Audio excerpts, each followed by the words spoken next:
And a very good morning to you, and thank you for joining us on Quest today this morning. My name is Clement Sampson, here to take you across our national dailies this morning to bring you the top stories splashed across their front pages. And this morning we're starting with Nigeria Tribune, and it is the banner headline that reads, Gunmen attack Ondo Church, abduct 6 worshippers. Gunmen attack Ondo Church, abduct 6 worshippers. And the rider reads, Army, Police, local vigilante, rescue 1, apprehend suspect, and community protests, block highway. That's the banner headline story. And we also have Tinubu to Disu, you have my full support, restore peace, lead firmly but fairly. And you find that story on page 3 of Nigerian Tribune newspaper. Tinubu to Disu, you have my full support, restore peace, lead firmly but fairly. And this comes as Tunji Disu was decorated yesterday by the president personally himself, substantiating him as the new Inspector General of Police, at least before Senate confirmation. But at least we know that he's very much on his way to becoming the IGP of Nigeria. And we also have more headline stories, and we have over 595 girls, 525 boys forced into armed group in 2024. This is according to UNICEF. Over 595 girls, 525 boys forced into armed group in 2024, according to UNICEF. That's on page 16. 4 witnesses testify virtually in trial of Alison Madueke, former Nigeria's petroleum minister. A trial is still ongoing in the United Kingdom. And this headline is tied to that development, which says 4 witnesses testify virtually in trial of Alison Madueke. If you want to read more of that story, you can find that on page 2. Kwankwaso, Makinde in closed-door meeting in Ibadan. Kwankwaso, Makinde in closed-door meeting in Ibadan. That's on page 4. Recently, the leader of NNPP party was in Ibadan yesterday. And according to him, he said he was there to commission the NNPP secretariat in that state. But as a matter of courtesy, he decided to pay the governor of Oyo State a visit to discuss other things that are non-partisan, according to him. But we are waiting to see further developments, if there's anything key that's going to happen more along the lines of defecting from one party to the other. Who knows who will do the defection, whether it's going to be Kwankwaso or Makinde, but that is open for discussion as of now. Now, 2027, Catholic bishops warn against use of state institutions to manipulate elections. 2027, Catholic bishops warn against use of state institutions to manipulate elections. And you can find that story on page 8 of Nigerian Tribune newspaper. And then we also have a health headline that reads, extended toilet phone use raises hemorrhoid by 46%. Researchers warn. Extended toilet phone use raises hemorrhoids by 46%. Researchers warn. And quite an interesting headline story there. And you should check page 2 of Nigerian Tribune newspaper, and I'm sure there's a whole lot of people who are quite guilty of this habit of using phones in the toilet for an extended period of time. And researchers have also added that it's not advisable for you to spend up to 15 minutes there, and using of your phone in the toilet, that is something that can extend your time there because you get distracted and you end up staying there for a longer time. And we're moving on to the next newspaper, and this is the Punch newspaper. And the headline, the banner headline, reads, Disu declares total war on police corruption impunity. Disu declares total war on police corruption.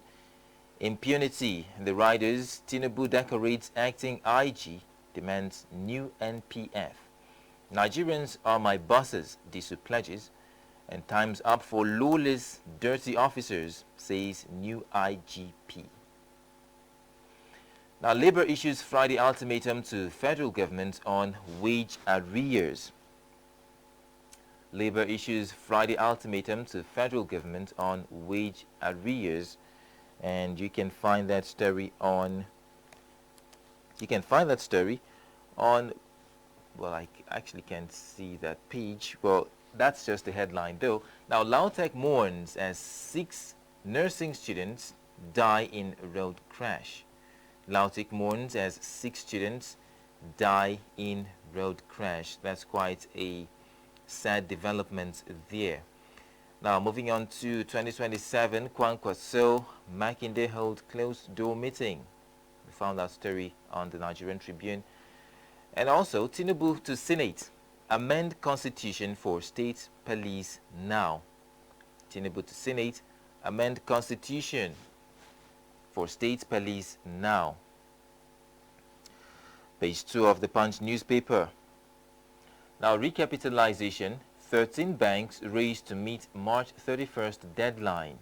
Recapitalization, 13 banks raised to meet March 31st deadline. Tinubu's executive order blocks 2 trillion naira NNPC fees. Tinubu's executive order blocks 2 trillion naira NNPC fees. And that's about it for the Punch newspaper this morning. If we can just move over to our next newspaper for us to look at this morning. And it is Daily Trust newspaper. And the banner reads, DSS releases Walida. DSS releases Walida. Protest as El Rufai remains in detention. Protest as El Rufai remains in detention. Okay, so his arraignment date has been shifted into April. Era of impunity over, that's according to IGP Disu. Era of impunity over, IGP Disu. 2027, Kwankwaso meets Makinde in Ibadan. 2027, Kwankwaso meets Makinde in Ibadan. Gunmen killed 25 in twin attack in Adamawa. Gunmen killed 25 in twin attacks in Adamawa. That's another sad one there. And we just need to understand that this goes beyond the numbers. Okay, it's actually the reality of this whole thing that is so fearful to experience, and rather calls for urgency in the way we tackle insecurity and these widespread killings by lawless non-state actors in Nigeria. Now, 5 children die in suspected food poisoning, 8 others hospitalized in Taraba. 5 children die in suspected food poisoning, 8 others hospitalized in Taraba. Court orders Indimi to pay daughters $435 million. Court orders Indimi to pay daughters $435 million. Fintiri set to defect as Speaker. 13 Assembly members dump PDP. Amadu Fintiri of Adamawa State, that's who we're talking about here. Fintiri set to defect as Speaker. 13 Assembly members dump PDP. They're all migrating to the APC, the All Progressives Congress. And that's about it for Daily Trust newspaper. And let's move on to the next newspaper this morning, and it is The Guardian. And The Guardian reads, INEC reviews timetable. APC consolidates as 2026 race begins. That's on page 6 of The Guardian newspaper. And it is the banner headline, INEC reviews timetable. APC consolidates as 2027 race begins. We also have the President's charge to the new Inspector General of Police. Lead firmly, restore confidence. Tinubu charges Disu. Lead firmly, restore confidence. Tinubu charges Disu. Ministry affirms NAFDAC's right to enforce sachet alcohol ban. Ministry affirms NAFDAC's right to enforce sachet alcohol ban. Nigeria underutilizing regional duty-free treaty, says ECOWAS. Nigeria underutilizing regional duty-free treaty. Now, if you are interested in any of the headlines we've brought to you this morning, go ahead and grab a copy of any of these newspapers and read in detail for yourself all of these headline stories that we have brought to you this morning on the newspaper review. And it's time now to pass things over to Praise, who is ready and waiting for a bit of analysis on the newspapers this morning. Good morning to you, Praise. Yeah, good morning, Samson, and thank you so much for that wonderful recap of the front covers of the Nigerian dailies this morning, from the Guardian to the Punch to the Daily Trust to the Nigerian Tribune newspaper. And you must have noticed that one headline actually dominates on all the front covers of the dailies this morning, with the decoration of the new, or shall I say, acting Inspector General of Police. Yes, Mr. Tunji Disu, who is now in acting capacity as the IGP. Yesterday, it was a transfer of leadership from the former IGP, Mr. Kayode Egbetokun, to Mr. Tunji Disu, and yesterday the president gave him a firm and very direct charge. Yes. You know, be firm but also be fair. Of course, Nigerians expect that in this new phase of leadership within the Nigerian police force, it is expected that there are rapid changes as far as the police architecture, that arm of the security, is concerned. Nigeria expects that we see the reward of having a new IGP of police. That is the normal way, the normal direction to think through. And we are also charging Mr. Disu to please ensure that what he has promised Nigerians, he actually put them to work. He has said that the era of lawlessness is over in Nigeria. The era of impunity is over in Nigeria. And we are charging Mr. Disu to really put his word to work. And now he said something about him being Nigerians rather being his bosses. And he also talked about how he's going to hold a lecture with members of the police, right, and educate them about Nigerians being their bosses.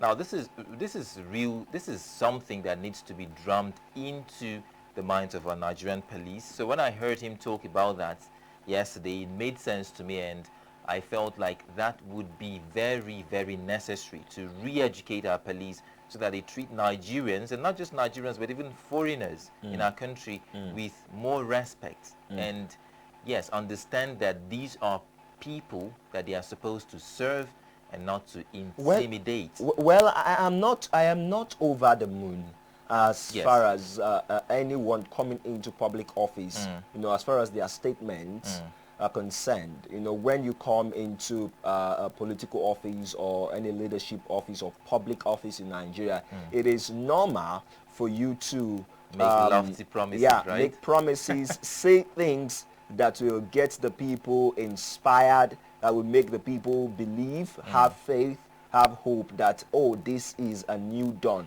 It is until we see the dividends of your promise, that is when we begin to believe that you actually made the right promise. A lot of time, in fact, over the years in the history of Nigeria, from politics to public service, even to leadership positions across sphere, across sectors, a lot of promises are made, and at the end of the day, people see the same thing running through the lines in Nigeria.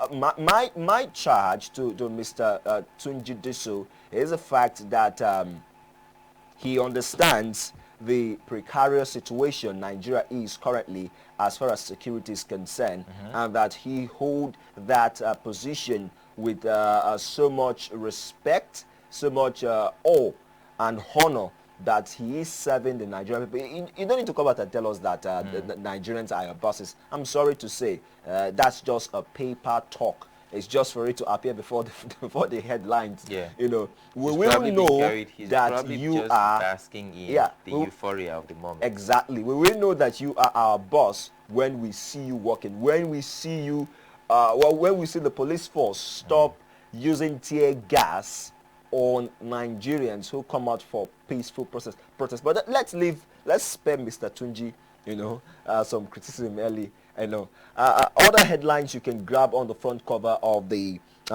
papers this morning, issue of Makinde meeting with Kwankwaso in closed door meeting. Of course, one will naturally think it was a meeting for political realignment, but then Kwankwaso has come out to say that nothing as such happened. Yeah. And then the Catholic bishops warning against the use of state institutions to manipulate election. That has been the order of the day in Nigeria. We hope that in 2027 and in the upcoming state election, we're going to see a different